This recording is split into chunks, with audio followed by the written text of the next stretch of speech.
नारायण कुमार जी। राधे राधे। गुरु जी राधे राधे। प्रभु जी, जब से आपका दर्शन व सत्संग मिला है, आपका सानिध्य प्राप्त हुआ है, तभी से जीने का तरीका ही चेंज हो गया है। प्रभु, जब राजा परीक्षित जैसे ज्ञानी प्राणी इस काल के जाल में नहीं बच पाए, तो हम जैसे अधम प्राणी बच जाएंगे, बच जाएंगे, किसका प्रश्न है?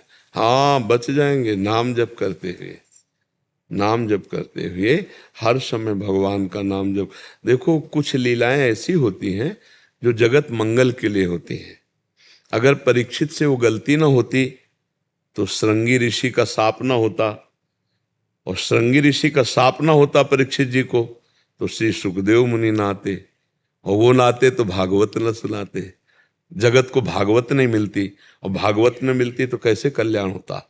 लाखों का कल्याण भागवत ही सुन के हम बाबा जी बने। हमारे बड़े भ्राता 30 मिनट शाम के रोज भागवत सुनाते थे, तो बाल्यावस्था में वही सुनकर लड़े, जीवन का लक्ष्य भगवान की प्राप्ति, भाग पड़े। जीवन बदल देता है भगवान की चर्चा, सत्संग जीवन बदल देता है। तो ये घटनाएं होती हैं। जैसे सनकादि ब्रह्मबोध संपन्न महापुरुष है, जो ब्रह्मबोध है, भगवत प्राप्त से कभी क्रोध नहीं आता। लेकिन जय विजय ने बैकुंठ में रोक दिया, उनको क्रोध आ गया ना सनकादि को। तुम ये कथा ना जानते हो। तो सनकादि को क्रोध आ गया, उन्होंने शाप दे दिया, जाओ 3 जन्म तक दैत्य बनो, क्योंकि भगवान की लीला होनी है। भगवान का रामावतार, भगवान का कृष्णावतार, भगवान का वाराह नरसिंह अवतार, ये अवतार उससे होने। तो बड़े महापुरुषों के द्वारा जो कुछ होता है वो जगत मंगल के लिए होता है। परीक्षित जी के द्वारा जो घटना घटी वो सारे जगत मंगल के लिए, श्रीमद् भागवत का जो हम जीवों को पान करने को मिल रहा है वो परीक्षित जी की कृपा से मिल रहा है। अगर वो लीला ना बनी होती तो हमें भागवत सुनने को ना मिलती। भागवत भगवान के चरित्र हमारे जीवन को पवित्र करके भगवान की प्राप्ति कराते हैं। समझ पा रहे ना बच्चा? वहां ऐसा नहीं कि परीक्षित जी को कलिकाल ने परास्त कर दिया, शरण में गिरा था। आप सुने वो चरित्र? परीक्षित जी के चरणों में गिरा था कलयुग, तो उनका मैं शरण में हूं। तब उन्होंने 5 स्थान दिए थे: शराब पीने वाला, पराई स्त्री से व्यभिचार करने वाला, जुआ खेलने वाला, हिंसा मांस खाने वाला और स्वर्ण चोरी करने वाला। 5 स्थानों में कलयुग का वास बताया है। अगर इन 5 में से किसी एक का भी संग हुआ तो कलयुग अपना प्रभाव दिखा देगा। तो ये चीजें खाओ पियो मत, किसी की चोरी मत करो, नाम जप करो। कहाँ कलयुग? यहाँ कहाँ कलयुग दिखाई दे रहा है? सत्संग में कलयुग दिखाई दिया, सत्संग हो रहा था, कहाँ कलयुग है? कलयुग तब जब अभी निंदा स्तुति प्रपंच शुरू कर दो, अभी कलयुग हो गया। तो हम वो करें ही ना कार्य जिससे कलयुग हमारे मस्तक पर चढ़ जाए, हमारी बुद्धि पर। तो हम गलत कार्य करें ना, तो अभी सतयुग है, कहाँ कलयुग है? भगवान का नाम जप कर रहे हैं, धर्म पूर्वक कमा के खा रहे हैं, दूसरों की सेवा करें, कहाँ कलयुग है? अब जो पापाचरण कर रहे हैं, भगवान से विमुख है, तो कलयुग तो है ही है। परीक्षित जी को कलयुग छू भी नहीं सकता। ये लीला इसलिए हुई हम लोगों का परम कल्याण करने के लिए। जिनको गर्भ में ही भगवान का साक्षात्कार हो गया, उनको कलयुग क्या कर सकता है? समझ रहे ला? परीक्षित जी को तो गर्भ में ही भगवान के दर्शन हो गए थे। जब ब्रह्मास्त्र अश्वत्थामा ने संधान के, देखो कितनी मूर्खता हो गई अश्वत्थामा, एक गर्भस्थ बालक को मारने के लिए ब्रह्मास्त्र का संधान कर दिया। को बच ही नहीं सकते थे वो तो, भगवान गर्भ में प्रवेश करके। तब परीक्षित ने वहां गर्भ में भगवान के दर्शन पाए थे। उनका कलयुग कैसे बिगाड़ सकता है? पर ये लीला भगवान के द्वारा इसलिए हुई कि जगत मंगल हो जाए। जगत मंगल, ये श्रीमद् भागवत का जो जगत को श्रवण करने का सौभाग्य मिला, ये परीक्षित जी की कृपा से मिला। समझ रहे ना बच्चा? लेकिन हम कलकार के लोग बहुत अधमी हैं, इतना ज्ञान नहीं है प्रभु ने। कोई जरूरत नहीं, लेकिन राम राम तो बोल सकते हो प्रभु वो तो आपकी कृपा से कोशिश। तो फिर कोई बाधा नहीं होती। इससे बड़ा कोई ज्ञान नहीं है। नाम के सदस्य कोई ज्ञान नहीं, नाम के सदस्य कोई तपस्या नहीं, नाम के सदस्य कोई तीर्थ स्थान नहीं, नाम के सदस्य कोई साधन नहीं।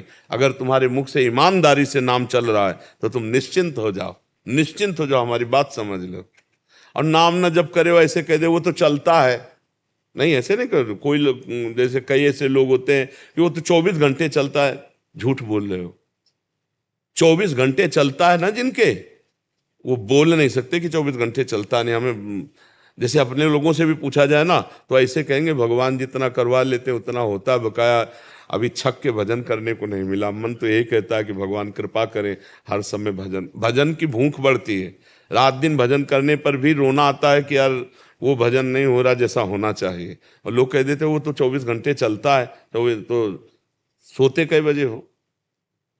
झूठे होते हैं। अब हम उससे पूछना शुरू करें तो झूठा होता चला जाएगा। वो झूठ बोल रहा है कि हम 24 घंटे, जिनके 24 घंटे भजन होगा वो बोल ही नहीं सकते कि 24 घंटे भजन होता है। इसलिए सावधान, भजन को अंदर से पकड़ो, फिर देख लो नाम जपते जपते सब ज्ञान अंदर जाकर। जितने महात्मा हुए बच्चा, हम ऐसे ऐसे संतों के दर्शन किए हैं गंगा किनारे बचपन से। बाबा जी ककारा नहीं पढ़े कभी, ककारा मात्रा नहीं आती, और वेद वाक्य ऐसे निकलते हैं, वेद वाक्य निकलते हैं। बस क्यों?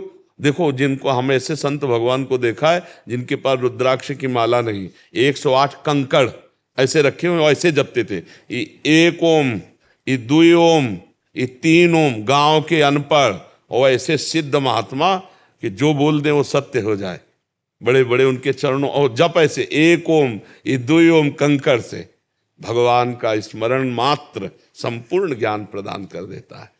कोई भी भक्त बताओ जो अज्ञानी रहा हो, कोई भक्त का नाम लो।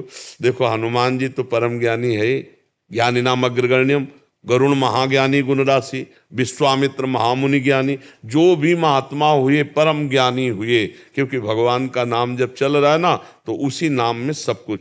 जैसे आप राम, कृष्ण या राधा, जो नाम है एक डिब्बा समझो जिसमें सब ज्ञान है, सब वैभव भरा हुआ है। अब जितना जब आप देखो, आपको तो इतना तो ज्ञान है कि हाथ जोड़ के पूछ रहे हो, गड़ासे से काट देते थे, दया नाम की चीज नहीं थी, सामान हो तो छीन लिया, नहीं है तो मार डाला, समझ रहे हो।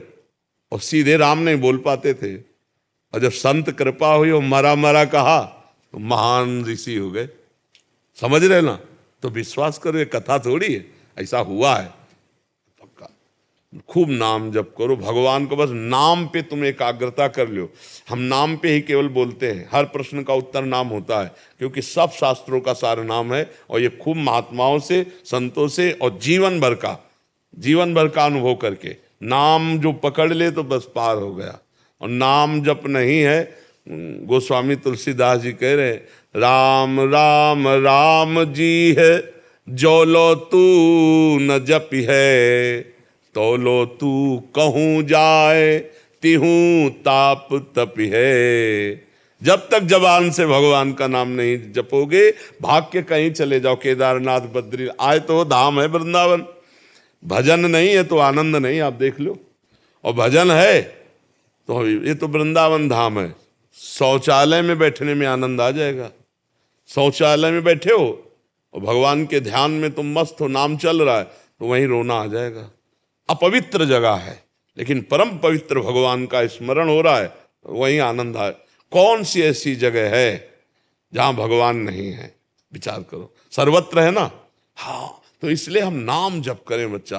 कलयुग भी भगवान ही है, जब सब कुछ भगवान है तो कलयुग भी तो भगवान है।